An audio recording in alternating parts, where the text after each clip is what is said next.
Hello મિત્રો, કેમ છો? આઈ હોપ કે તમે બધા મજામાં હશો. આજે આપણે લઈને આવી ગયા છીએ રેસીપી મેથીના ભજીયા. મેથીના ભજીયા તો આપ બધા ઘરે બનાવતા જ હશો, પરંતુ મેથીના ભજીયા જે ફરસાણવાળાને ત્યાં બનતા હોય છે, રૂ જેવા પોચા મુલાયમ એવા ભજીયા આપણે ઘરે નથી બનાવી શકતા. ઘરે જ્યારે બનાવીએ છીએ ત્યારે ભજીયા ક્યારેક લાલ થઈ જાય છે, તો ક્યારેક કઠણ થઈ જતા હોય છે અને ઘરે ડૂચો બાજતો હોય છે. તો પરફેક્ટ ફરસાણવાળાના જે ભજીયા બને છે, મુલાયમ પોચા અને રૂ જેવા, એવા જ ભજીયા આપણે ઘરે કેવી રીતે બનાવી શકીએ એના માટેની પરફેક્ટ રીત આજે હું લઈને આવી ગયો છું. એની થોડીક ટિપ્સથી હું તમને આજે આપીશ આ ભજીયાની રેસીપીમાં. તો આ વિડીયો આપ છેક સુધી નિહાળજો અને વિડીયો ગમે તો વિડીયોને લાઇક કરજો, આપ શેર કરજો અને ચેનલને સબસ્ક્રાઈબ કરવાનું બિલકુલ ભૂલતા નહીં. તો આપણે આગળ જોશું મેથીના ભજીયાની રેસીપી. વરસાદના મોસમમાં ગરમ ગરમ ભજીયા ખાવા મળી જાય તો ખૂબ જ મજા આવી જાય. ઘણી વખત આપણે ઘરે ભજીયા બનાવીએ છીએ, પણ ફરિયાદ હોય છે કે પોચા જાડીદાર રૂ જેવા ભજીયા નથી બનતા અને કઠણ થઈ જતા હોય છે. હાલો આજે આપણે ભજીયાને તમને બતાવી રેસીપી કે જેમાં કેવા પોચા રૂદાર અને કેવો આ ભજીયું કેટલું સરસ જાડીદાર અને ગરમ ગરમ પોચું ભજીયું બન્યું છે. તો આ કેવી રીતે બને છે આપણે આગળ આખા વિડીયોમાં નિહાળશું. તો ચાલો આપણે જોઈએ મેથીના ભજીયાની રેસીપી. એના માટે અમે 500 ગ્રામ જેટલી મેથી લીધી છે, જેને ડાળખીથી અલગ કરી દેવાની છે અને પાંદડા અલગ કરી લેવાના છે. અને ધ્યાન રાખવાનું છે કે મેથીને ખૂબ જ ઝીણી સમારવાની છે. તો આપણે આ મેથીને ખૂબ જ ઝીણી સમારવાની છે. ધ્યાન રાખવાનું છે કે મેથી ખૂબ મોટી ન રહી જાય, ખૂબ ઝીણી મેથી સમારવાની છે, જેથી સ્વાદ સારો આવતો હોય છે. અને 2-2.5 કપ જેટલી મેં મેથી લીધી છે, 3 કપ જેટલી મેથી લીધી છે. ત્યારબાદ આપણે સરસ એવા લીલા ધાણા લેવાના છે. લીલા ધાણા ઉમેરવાથી ભજીયાનો સ્વાદ અને સુગંધ ખૂબ સારી આવતી હોય છે. તો અચૂકથી લીલા ધાણા ઉમેરવા અને બધું મિક્સ કરી દેવાનું છે. ફરસાણની દુકાનમાં આપણને 2 પ્રકારના મરચાં મળતા હોય, તીખા અને મોરા. તો મેં બંને પ્રકારના મરચાં લીધા છે, 2 ટુકડા આદુના લીધા છે. મોરા મરચાંને આપણે કટિંગ કરી અને અંદરથી જે બીજવાળો ભાગ છે એ કાઢી નાખવાનો છે. કાઢ્યા પછી આપણે એને ઝીણા ઝીણા સમારવાના છે. આ મરચું નાખવાથી ભજીયા ખૂબ જ ક્રન્ચી બનતા હોય છે અને સ્વાદ ખૂબ સારો લાગતો હોય છે, જેથી એને ઝીણા ઝીણા સમારી લેવા. ત્યારબાદ આપણે જે તીખા મરચાં લીધા છે, એ 4-5 તીખા મરચાં આપણે લીધેલા છે, એ મરચાંને પણ ઝીણા ઝીણા સમારી નાખવાના છે. એકદમ ઝીણા સુધારવાના છે. અને બરાબર સુધાર્યા પછી એ બંને મરચાંઓને આપણે ઉમેરી દેવાના છે. આપ ચાહો તો મરચાંને ખાંડી પણ શકો છો, મેં અહીંયા સમાર્યા છે, આપ ખાંડી પણ શકો છો. ત્યાં પછી આદુના 2 ટુકડા લીધા છે, તેને આપણે ક્રશ કરી લેવાના છે બરાબર. આદું થોડું ચડિયાતું લેવાનું છે, જેથી મેથીના ભજીયાનો ખૂબ જ સરસ સ્વાદ આવે. અહીંયા આપણે ગરમ મસાલો લીધો છે, એમાં જીરું, ધાણા, આખા મરી, આખા ધાણા લીધા છે, વરિયાળી લીધી છે અને અજમો લીધો છે. આ બધું ખાંડી નાખવાનું છે. ધ્યાન રાખવાનું છે કે આને એકદમ ઝીણું નથી કરવાનું, પણ દરદરું જો આવું દરદરું રાખવાનું છે, એકદમ મોટું દેખાય એવું રાખવાનું છે. ત્યારબાદ આપણે મેથીમાં ભજીયા બનાવવા માટે આપણે સરસ એવો ચણાનો લોટ લીધો છે. આપ તૈયાર લોટ પણ લઈ શકો છો અને ઘરનો દળેલો લોટ પણ લઈ શકો છો. તો મેં 2 કપ જેટલો લોટ આમાં લીધો છે અને જે મસાલો દળ્યો હતો એ મસાલો મેં ઉમેરી દીધો છે. જીરું, ધાણા, મરી ઉમેરી દીધું છે. અડધી ચમચી જેટલી હિંગ લેવાની છે. હિંગ થોડી વધારે નાખવી, જેથી કરીને સ્વાદ સારો આવે. મેં અંદર લીંબુના ફૂલ ઉમેર્યા છે અને સ્વાદ અનુસાર અંદર મીઠું પણ થોડું ઉમેર્યું છે. હવે આ બધો જ જે મિશ્રણ છે એને મિક્સ કરી દેવાનું છે. ધ્યાન રાખવાનું છે કે આમાં પાણી બિલકુલ હમણાં ઉમેરવાનું નથી. પહેલાં બરાબર મિક્સરને એકદમ એકમેક કરી દેવાનું છે, જેથી બધા મસાલા, લોટ અને મેથી એકદમ એક થઈ જાય, સરસ રીતે બધું ભેગું થઈ જાય, એવી રીતે મિક્સ કરીને બાજુ મૂકી દેવાનું છે. ત્યારબાદ આપણે એક કડાઈમાં તેલ લેવાનું છે.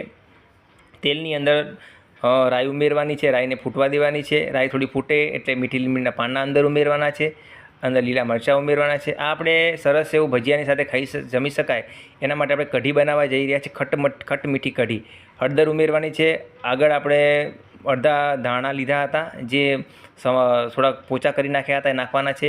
ગરમ મસાલો અંદર ઉમેરવાનો છે અને ખટ મીઠું લાગે એના માટે આપણે લીંબુ પણ ઉમેરશું. આ ખાંડ ઉમેરી આપણે અંદર, અને હવે અંદર લીંબુ ઉમેરથી સ્વાદ એનો ખૂબ જ સરસ ખટ મીઠો સ્વાદ આવતો હોય છે, એટલે લીંબુ પણ આપણે અંદર ઉમેરી દેવાનું છે.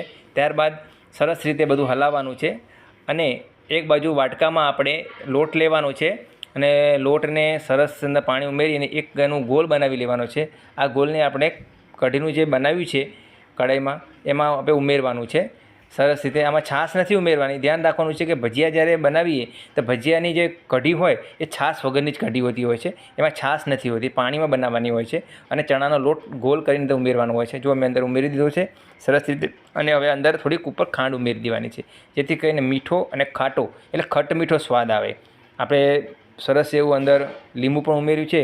હવે જો આ કઢી ચડી રહી છે બરાબરની, ધીરે ધીરે આની થિકનેસ આવી જશે અને જેમ ઠંડી થશે એમાં કઢી ખૂબ જ મીઠી પણ થશે અને ખૂબ જ ગાઢી પણ થઈ જશે. તો આ કઢી બનીને તૈયાર થઈ ગઈ છે. હવે આપણે જે બેટર બનાવવા મૂક્યું હતું એની અંદર થોડું પાણી ઉમેરશું અને પછી આપણે બેટરને મિક્સ કરશું. ધ્યાન રાખવાનું છે કે બધું પાણી પહેલાં મૂકવાનું નથી, થોડું જ પાણી અંદર ઉમેરવાનું છે અને પાણી ગરમ નથી રાખવાનું. નોર્મલ પાણી જે આપણું આવે છે ટેમ્પરેચર નોર્મલ, એ પાણી જ ઉમેર ધીરે ધીરે એનો ગોળ બનાવવાનો છે. જો થિકનેસ કેટલી સરસ રહી છે. અને આપણે આજે ફૂલ મેથીના ભજીયા બનાવવાના છે. તમે જોઈ શકો તો કેટલી બધી અંદર મેથી નાખેલી છે. લીલાછમ ભજીયા બની રહ્યા છે. થોડોક ચણાનો લોટ પાછો અંદર ઉમેરવાનો છે અને થોડુંક પાણી પાછું એડ કરવાનું છે અને બરાબર એને એક કરવાનું છે. ધ્યાન રાખવાનું છે કે એકદમ જોરથી એને હલાવવાનું નથી, ધીરે ધીરે એને બેટરને તૈયાર કરવાનું છે. એકદમ સરસ એવું જો કેવું જાળીદાર સરસ પોચું આમ ખીલેલું બેટર બન્યું છે. આમ પાડીએ તો ભજીયા સરસ પડે એ રીતનું બેટર આપણે તૈયાર કરવાનું છે. અને આજે આપણે ફૂલ મેથીના ભજીયા બનાવી રહ્યા. જો આપણે જોઈ શકો છો કેટલા સરસ ભજીયાનું બેટર બન્યું છે. અંદર એક સરસ એવો ખારો ઉમેરી દેવાનો છે. આપણે ગરમ તેલ અંદર ઉમેરવાનું નથી. ગરમ તેલ ઉમેર્યા વગર જ બેટરમાં ખારો ઉમેર્યા પછી એક તરફી આપણે હલાવવાનું છે. જો હલાવ્યા પછી એકદમ બેટરનો કલર પણ બદલાઈ ગયો છે અને કેવું ખીલેલું બેટર બન્યું છે. ભજીયા પાડીએ એટલે તરત જ ભજીયા સરસ રીતે પડી જાય. દેખો કેવું સરસ રીતે પડી રહ્યું છે. એ રીતનું આપણે બેટર તૈયાર કરવાનું છે. જો સરસ બેટર બની ગયું છે ને, આ ટિપ્સ તમે ઉમેરજો, યાદ રાખીને બનાવજો તો સરસ એવું બેટર બનશે. મેં આટલું જ પાણી અંદર ઉમેર્યું હતું, અડધા કપ જેટલું કે અડધોથી પોણો કપ મેં પાણી ઉમેર્યું છે. હવે આપણે ટેસ્ટ કરી લેવાનું છે કે ભજીયું કેવી રીતે બની જાય છે. તેલ આવી ગયું નથી આવી ગયું? હવે તેલ સરસ આવી ગયું છે. પહેલાં ટેસ્ટ કર્યા પછી ભજીયા ધીરે ધીરે અંદર પાડવાના છે. જો ભજીયું પડે અને પોતમાનું ઉપર આવી જાય તો સમજી લેવાનું તેલ સરસ આવી ગયું છે, બેટર ખૂબ સારું બન્યું છે. તો સરસ રીતે ભજીયાને આવી રીતે થોડા ગોલ્ડન બ્રાઉન થવા દેવાના છે. ખૂબ બળવા નથી દેવાના અને ગેસની ફ્લેમ મીડિયમ ટુ હાઈ રાખવાની છે. ખૂબ હાઈ પણ નહીં, ખૂબ મીડિયમ નહીં. અંદર લીલા મરચાં ઉમેરી દેવાના છે. લીલા મરચાં ઉમેરવાથી ખૂબ જ સ્વાદ સારો આવતો હોય છે. હવે જો આ ભજીયા કેટલા સરસ બન્યા છે, ગરમ અને સરસ ભજીયા બનીને તૈયાર થઈ ગયા છે આપણા મેથીના ભજીયા. જાણે કે આ બજારમાંથી ન લઈને આવ્યા હોઈએ. આ પોચા જાળીદાર અને સ્ટ્રક્ચર તમે જુઓ કેટલું સરસ લાગી રહ્યું છે. હવે તોડીને જોશું તો કેટલું સરસ લાગશે. જુઓ તમે અંદરથી જુઓ કેટલી મેથી સારી દેખાય છે. એકદમ જાળીદાર રૂ જેવા ગરમ પોચા ભજીયા બનીને તૈયાર થઈ ગયા છે. જોઈ શકો છો ને. જો તમે આ ટિપ્સ અપનાવશો તો આવા જ પોચા રૂ જેવા અને જાળીદાર ભજીયા બનશે. ચટણીની સાથે આપણે આ ભજીયા એટલે કઢીની સાથે આપણે ભજીયા જમીએ તો ખૂબ મજા આવે છે. જાણે કે ફરસાણની દુકાનમાંથી ભજીયા લાવ્યા હોઈએ એવા સરસ ભજીયા બનીને તૈયાર થઈ ગયા છે.